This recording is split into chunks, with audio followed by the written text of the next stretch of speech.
ni kuri Top Figure TV twongeye kuguha ikaze mukunzi w'ibiganiro bya Top Figure TV. Tugiye kuba dutembera u Rwanda turi kumwe nawe tureba uturere twahize utundi muri uyu mwaka wa 2024 mu gutanga serivisi ziranga mimerere. By'ukuri rero nkuko byatangajwe hari urutonde rwashizwe ahagaragara rugaragaza uturere twahize utundi mu gutanga serivisi yiranga mimerere. Rero nkuko mubizi mu Rwanda tugira uturere 30. Rero tugiye kukunyuriramo tukugira akarere kabaye akambere, akarere by'ukuri kuri no munsi gakwiye gukomerwa amashi, akarere kahize utundi mu gutanga serivisi yiranga mimerere mu Rwanda. Rero tugusaba gukanda subscribe kuri channel ya Top Figure TV. Uko amakuru ya Top Figure TV agenda anyura kuri YouTube nawe agende akugeraho. Rero by'ukuri kwikubitiro tugiye gutangira tureba akarere kabaye akarere ka 30. By'ukuri birumvikana niko karere kabaye akarere ka nyuma katangajwe nk'akabaye akanyuma mu gutanga serivisi yiranga mimerere.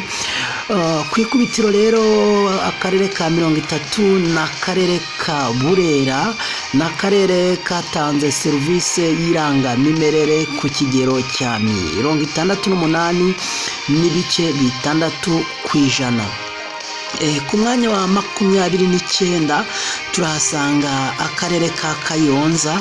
Akarere ka Kayonza katanze serivisi yiranga mimerere ku rugero rw'ibice 73 n'ibice 4%. Ku mwanya wa 28 turahasanga akarere ka Rutsiro. Akarere ka Rutsiro katanze serivisi yiranga mimerere ku kigero cya 74 n'ibice 3%. Ku mwanya wa 27 by'ukuri turahasanga uturere tugera muri 4. Utwo turere dusa n'utwagiye tunganya ariko tugenda dusumbanyaho ibice. Rero ku rugero cyangwa se ku mwanya wa 27 turahasanga akarere ka Gatsibo. Akarere ka Gatsibo katanze serivisi yiranga mimerere ku kigero cya 77 n'igice kimwe %. Harakurikira ku mwanya 26 akarere ka Kirehe katanze serivisi yiranga mimerere ku kigero cya 77 n'ibice 2%. Harakurikira akarere ka Karongi. Akarere ka Karongi katanze serivisi yiranga mimerere ku kigero cy'ibice 77 n'ibice 5%. Harakurikira akarere ka Nyagatare. Akarere ka Nyagatare katanze serivisi yiranga mimerere ku kigero cy'ibice 77 n'ibice 6%. Harakurikiraho ku mwanya wa 23. Ku mwanya wa 23 haraza akarere ka Gicumbi. Akarere ka Gicumbi katanze serivisi yiranga mimerere ku rugero rw'ibice 78 n'ibice 8%. Ku mwanya wa 23 haraza akarere ka Rwamagana. Akarere ka Rwamagana katanze serivisi yiranga mimerere ku kigero cya 78 n'ibice 9%. Ku mwanya wa 21 haraza akarere ka Kamonyi. Akarere ka Kamonyi katanze serivisi yiranga mimerere uyu mwaka wa 2024 ku kigero cya 79 n'igice kimwe %. Ku mwanya wa 20 turahasanga akarere ka Ngororero. Akarere ka Ngororero katanze serivisi yiranga mimerere ku kigero cy'ibice 79 n'ibice 2%. By'ukuri utwo nitwo turere 10 navuga twabaye 10 twa nyuma mu gihugu cy'u Rwanda mu gutanga serivisi yiranga mimerere.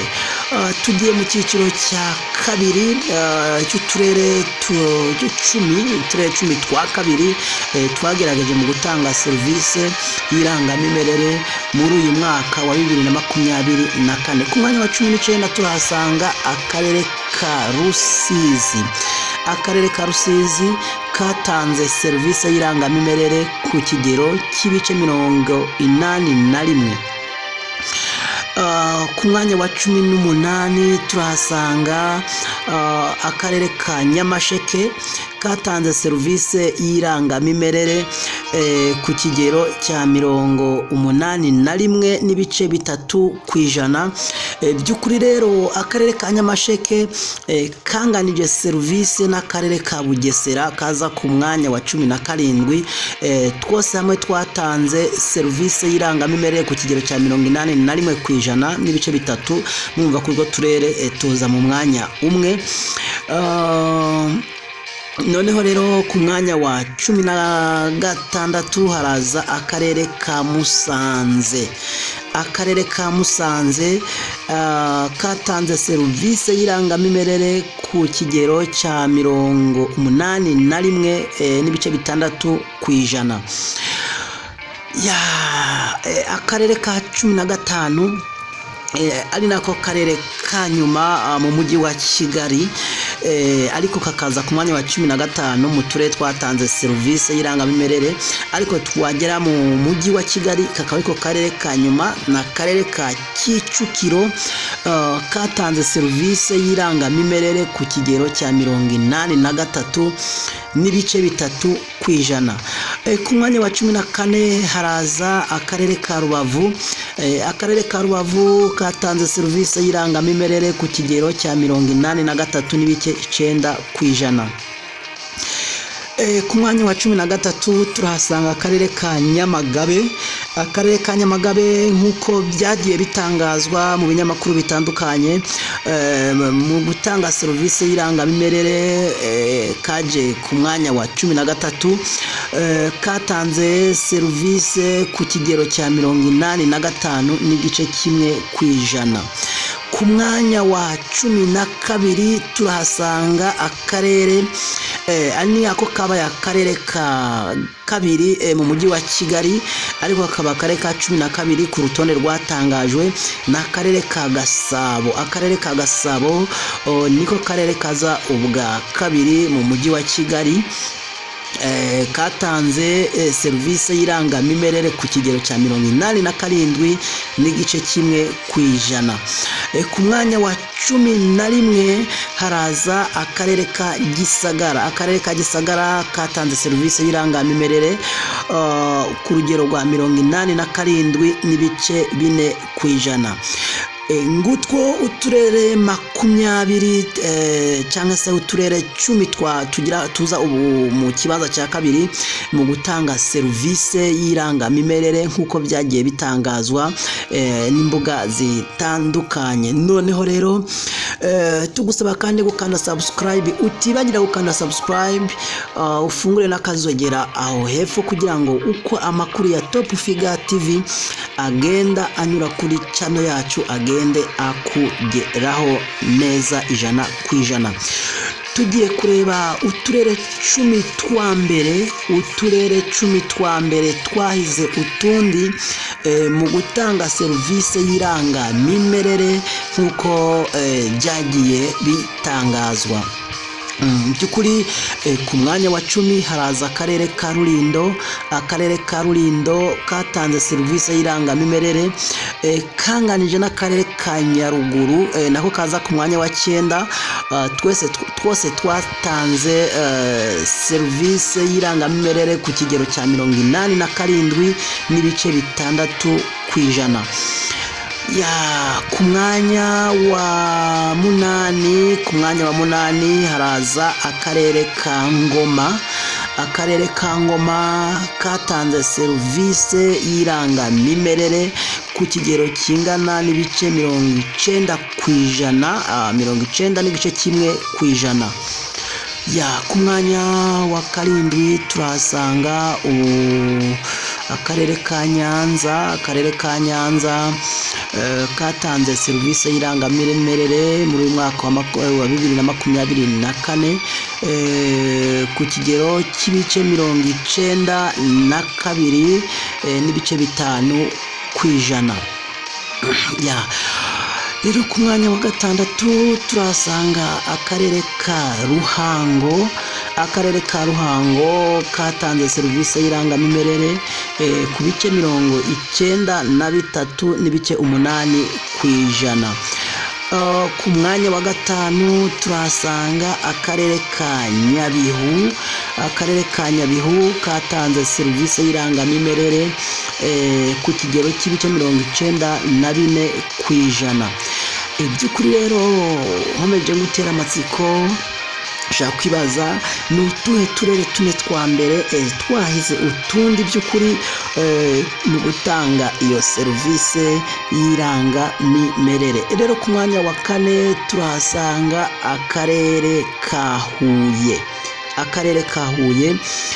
Nk'uko rero mwagiye mubyumva uko byagiye bitangazwa ku mbuga zitandukanye, akarere ka Huye niko kaje ku mwanya wa kane mu gutanga serivisi y'irangamimerere muri uyu mwaka wa 2024. Katanze iyo serivisi ku rugero rw'ibice 94 n'ibice 6 kw'ijana. Ku mwanya wa gatatu turasanga akarere ka Muhanga niko kaje ku mwanya wa gatatu, katanze serivisi y'irangamimerere ku kigero cya 94 n'ibice 8 kw'ijana.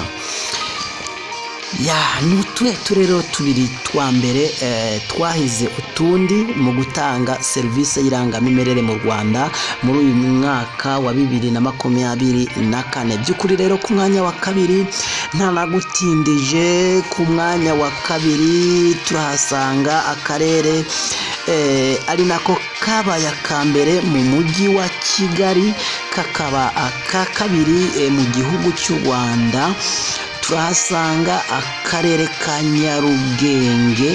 Akarere ka Nyarugenge niko karere kabaye akambere mu mujyi wa Kigali mu gutanga serivisi y'irangamimerere.